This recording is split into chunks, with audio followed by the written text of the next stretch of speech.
Regarding the rear hatch, as you can see I have 4 magnets, one on each corner, and the servos are already installed. This is very easy to put and remove now, the hatch. As you can see, that's it.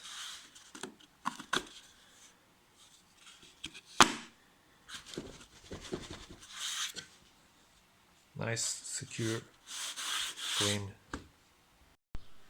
I'm now working on the winglets. This is how it looks after some measurements and scaling, because this wing, the kit wing, is of course not scale about the size, so I had to make some adjustments, but it looks good.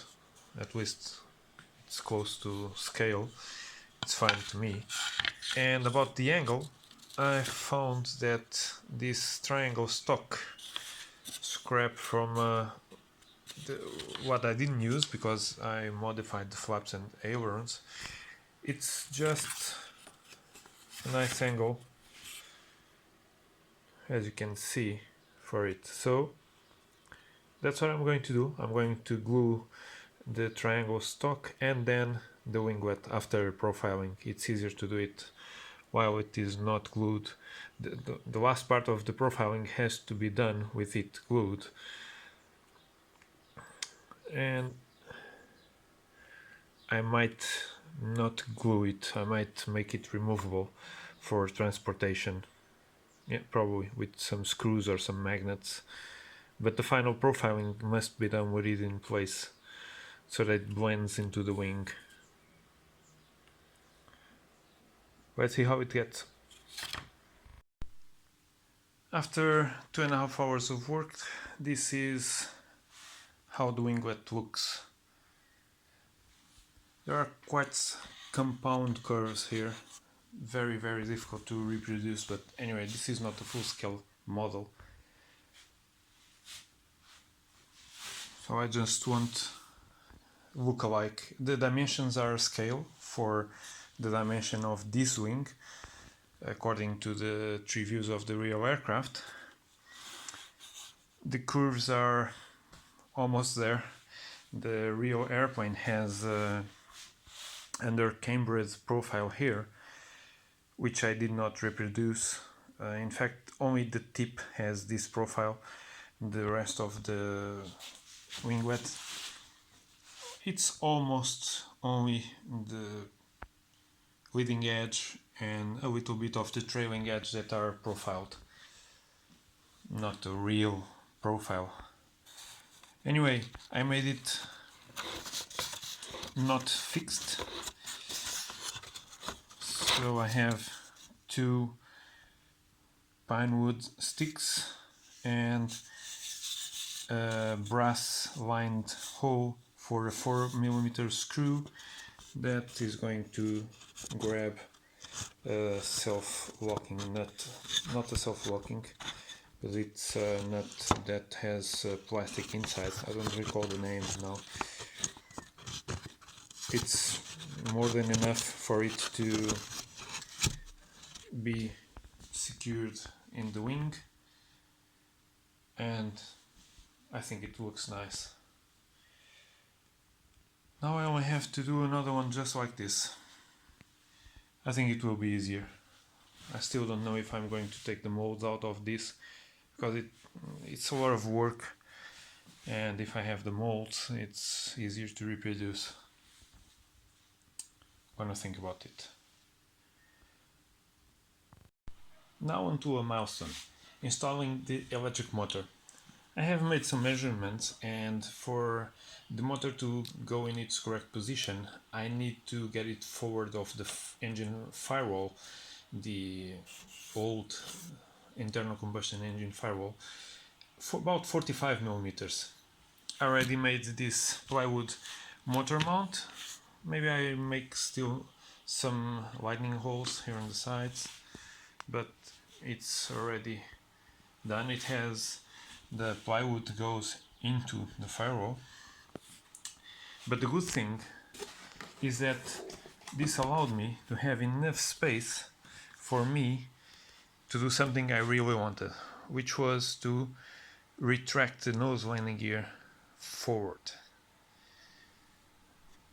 This space that putting the motor forward was created is enough for the wheel. I still have to open a slot here in the firewall for the nose leg to go by, but it's going to be made. Yeah, the position of the nose leg is not going to be exactly on the scale, right? Because scale position is about here, and in fact it's going to be around here, but it's not a big difference. And for me, what I gain from it, it's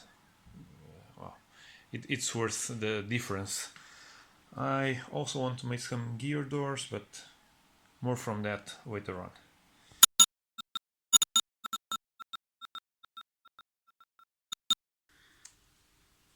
Have you never experienced difficulties in routing the servo cables through the inside of the wing?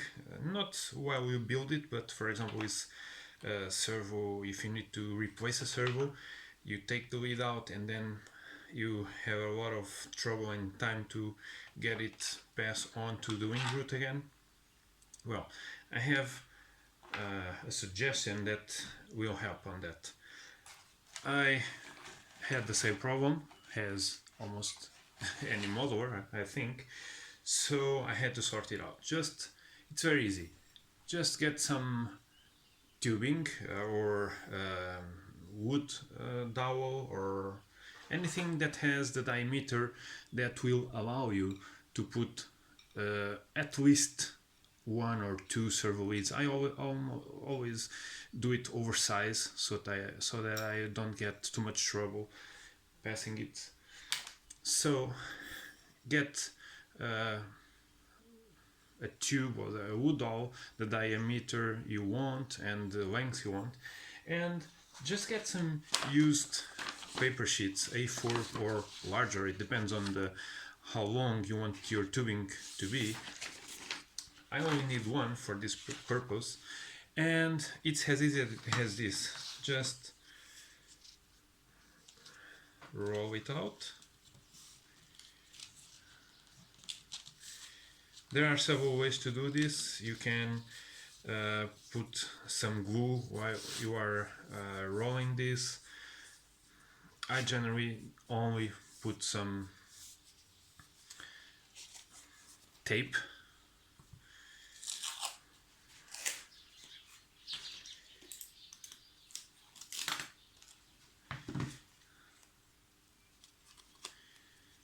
Around it. You can use as much as you want, of course. This first two pieces is just for me to hold it in place, and then I put a larger one.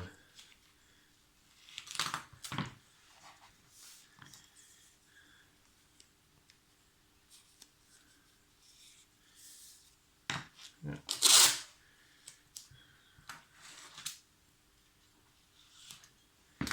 That's it.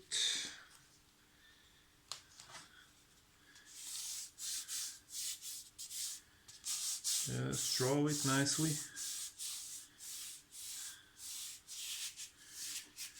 And that's all. It's complete. Now to take it out, you just slide it off